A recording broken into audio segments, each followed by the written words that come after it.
credit.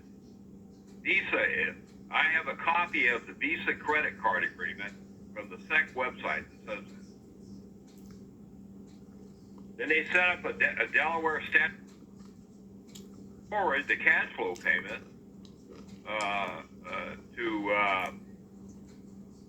to investors as cash flow claims. And they get out of paying taxes because they formed a Delaware statutory trust, and they do what they call a 1031 exchange.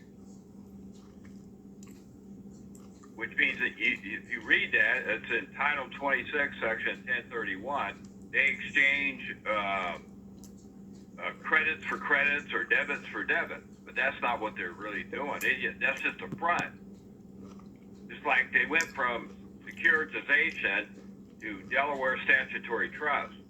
They used to use securitization, which is off-balance sheet financing, which means they remove the entries, the bookkeeping entries, from their balance sheet. If you know what the balance sheet is the statement of assets and liabilities, or payments and liabilities.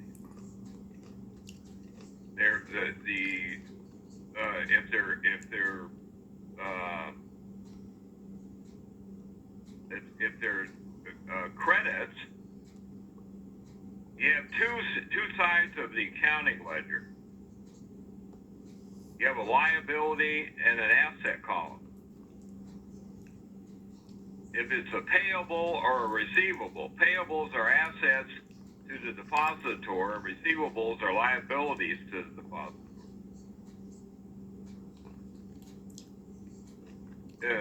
Receivables are assets to the bank and liabilities to the depositor.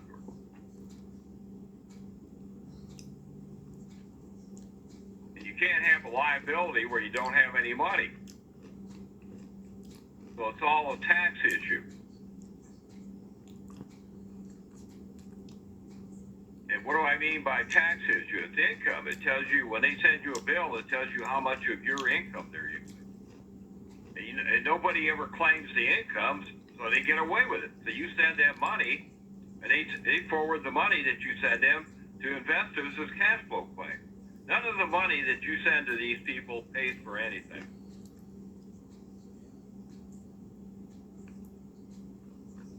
That's not hypothetical or conjectural. It's concrete and evident. I can prove it that that's what right. In fact, if you go to the PIPCO bond website, it tells you right on the, you know who PIPCO bonds are? Mm-hmm. I doubt if anybody even knows who PIPCO is. I've been to their website. Okay, that's the U.S. arm of Allianz SE out of Munich, Germany. And it says right on their website that they forward your mortgage payments as cash flow claims to investors.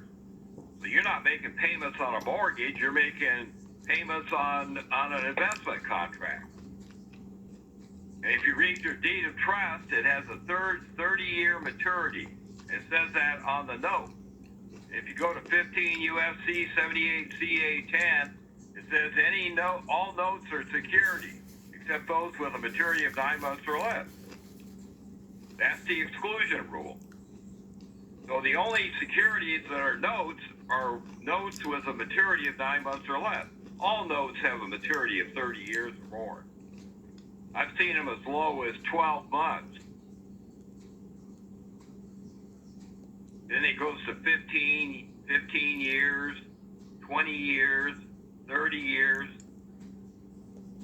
But they're all securities. They're not notes. All securities are governed by Article 8, not Article 3. And it says that in 4-102 under applicability. It says that if it's an item that's includable in Article 3 and it's governed by 8, 8 controls 3 and 4. If there's a conflict, 8 controls 3 and 4. Article 4 deals with transfers and deposits in banks. Article 3 deals with negotiable instruments. But you're not dealing with a negotiable instrument. A security is a non-negotiable instrument. It's a financial asset. Go read 8-102, subsection 5. financial asset. It's not a negotiable instrument. So you're giving them a security and they sell it to investors. Then they forward your cash flow claims to the investors. Have you done this yourself? Well, yeah, I went into court and argued this in a courtroom, and we were doing a telephonic, this is on a mortgage foreclosure case. I was in the courtroom live talking to the judge face to face about this. I was arguing, I was saying this very thing that I'm saying now to the court. And the attorney was on the phone. This is a woman attorney. You know what she said to the judge? Be careful what you say to this guy. He knows more than you think he does.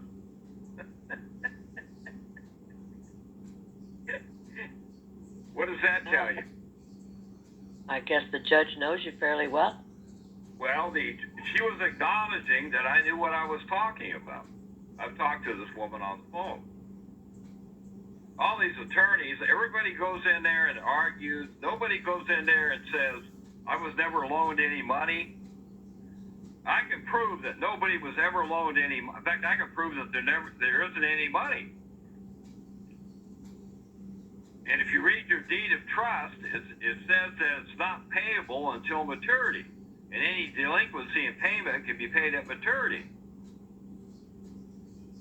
Well, what is the maturity? It's a 30-year maturity, so that means it's a note. It's a note security. It's not a note, it's a security by rule of statutory construction. If you go read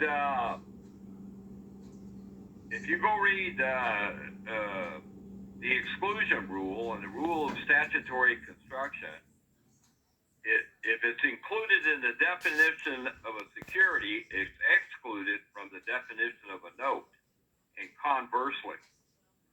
But what I'm telling you is a note cannot be both a note and a security. So if it's excluded from the definition of a note, it's not governed by Article 3, and that's what 4-102 under applicability says.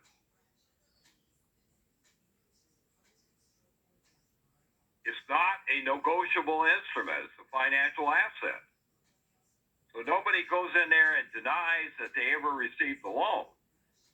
I have an actual MoneyNet daily transaction log report that was issued under the U.S. Patriot Act and the Bank Secrecy Act. And under SEC rules,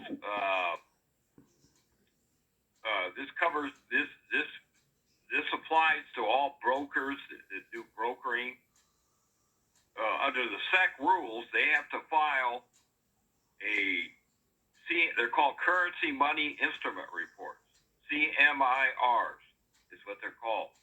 They're called FinCEN reports. And they have to show who the source bank is that funded the loan transaction and secured the debtor's borrower's property. They never do that. I have one of my clients from up in Sacramento sent me a MoneyNet daily transaction log report, and it shows that the homeowner was the lender. And guess what they put down as the bank account number? The Social Security number is a bank account number.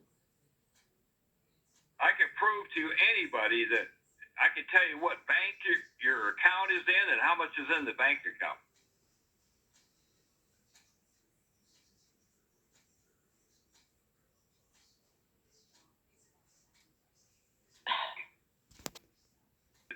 You want to remember, it says 33, everybody on the public side is bankrupt.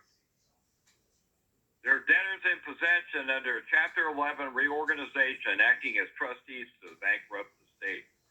John Trafficant said that in the congressional record. I understand he got murdered here recently. They put him in prison for 6 years. But what he did was he said that we're going through the biggest Chapter 11 reorganization in the history of the United States. We're in a declared state of bankruptcy. So how can banks loan money? If you read the National Bank Act or the National Currency Act of June 3rd, 1864, Section 8, banks can only loan credit based on security. And Section 35 says they can't loan their deposits as collateral for a mortgage loan. Well, if they can't use their own capital as collateral for a loan, where the hell are they getting the money from?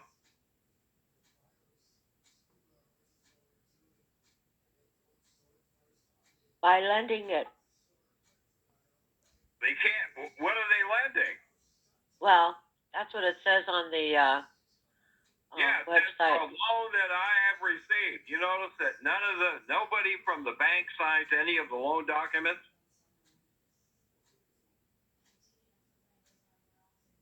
And under the statute, if you read your statute of frauds, it says that it has to be, if you have a contract between two parties, both parties have to sign the contract in order for it to be binding. It has to be in writing, subscribed to. It has to be in writing and subscribed to by the person being charged. Well, the bank never signs anything. That's because there's no contract. And if there's no contract, there never was a loan.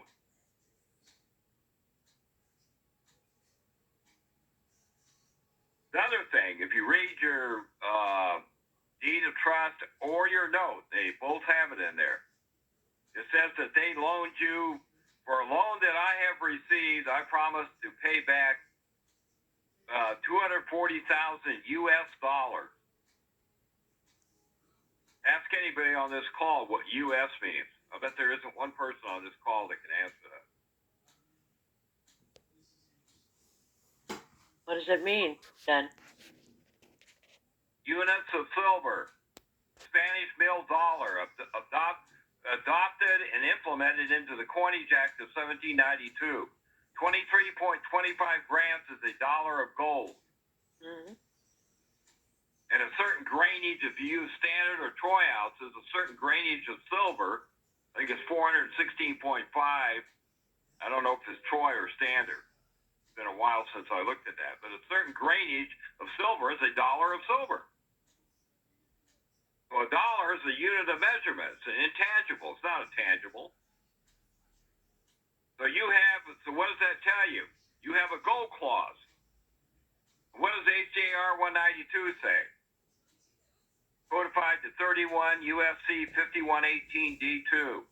It says that it is hereby declared to be against public policy for any contract or obligation to contain a clause that purports to give the obligee the right to demand payment in any specific coin or currency of the United States. Well, aren't they demanding payment in a specific coin or currency of the United States? Yeah. Yes. Federal Reserve notes. No, they're not. They're demanding lawful money. Units of silver. That's a gold clause. But they don't take it.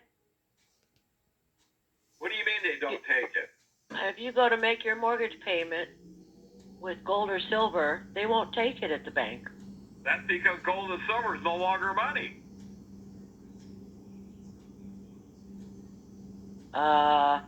Gold and silver will always be money. No, it's not. It's a commodity now. Well, as long as people taking it and exchanging it for stuff. Well, who's using as long gold as they and call. silver? I mean, if they're saying, wait a minute. If you're saying that a dollar is so many grains of silver, and that paper dollar is just like a receipt for the silver, but you can't go anywhere and redeem that dollar for the silver, so you can't. Yeah, but that's why it's payable at maturity. Because 30 years from now, you're going to have money. How? That's how they got around the prohibition of public policy. It's not payable until 30 years from the date it was issued, which is maturity. It says any delinquency can be paid on January 1st, 2037.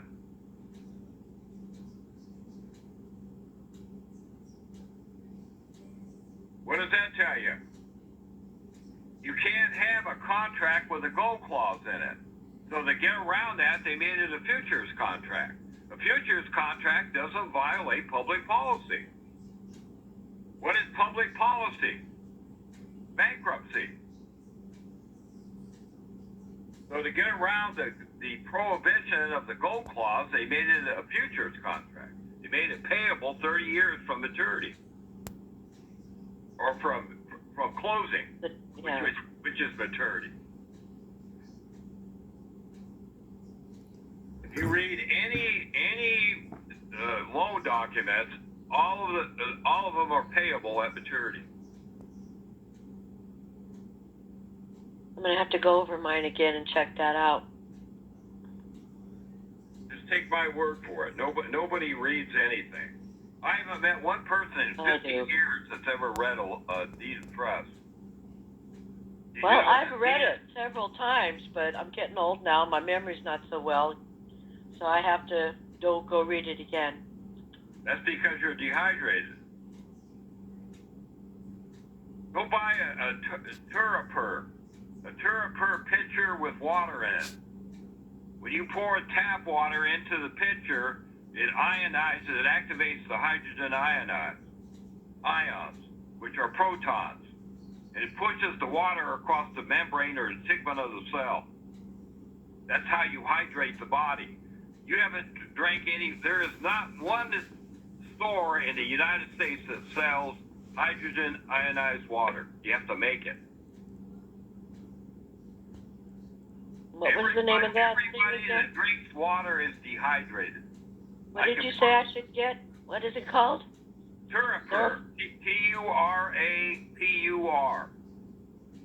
Go read it. They go into the scientific explanation. It's irrefutable. Well.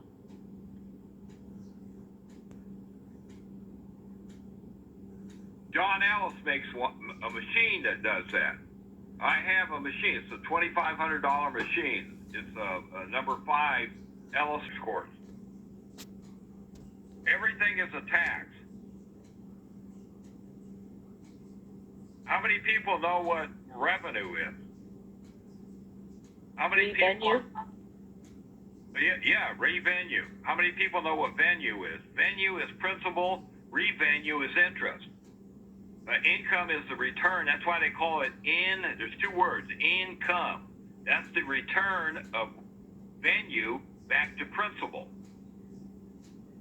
And the principal is the creditor. That's what you do in bookkeeping. You have a payables and a receivable side. That's why I told you under FASB number 95, Statement of Cash Flows, when a loan is made, a receipt goes to the depositor and a payment to the bank, and a payment to the depositor and a receipt to the bank. So both the bank and the depositor have a payment and a receipt. And they never show you the receipt for the payment because nobody asked for it. If you go read 3-501 of the Uniform Commercial Code, when they make a presentment, if a payment's been made, you have to ask them for a receipt for the payment or a surrender of the instrument. Nobody does that. I can show you a Florida case where a woman gave a guy a note, borrowed money on it, then paid the loan off, and the guy took, because she never asked for the note back or surrender of the instrument, he tendered the note to another bank for a loan, and he defaulted on that loan, and they held her responsible for it and took all her property because she didn't demand surrender of the note. And you can't show me one person that's ever asked for the surrender of the note. That's because the loan was paid for at closing. If you read 1813 L1 of Title 12, when a note, a promissory note, deposited into a demand deposit account, it becomes the equivalent of money or cash. And that's what they do. What they do is MERS, whose Mortgage Electronic Registration System, they shred your note, your original note. That's why everything is under the Electronic Transfer Act and Electronic Registration Act. They make an electronic instrument out of it, then they make a dozen copies of the original note, and then they take your signature and endorse it because you gave them power of attorney. That's why if you read your deed of trust, it says it talks about a power when the loan goes into default. They can exercise the power of sale. That's why they do a non-judicial foreclosure in California. And if you read 1131 through 1134 of the California Code of Civil Procedure, it tells you you have to have an affidavit, or they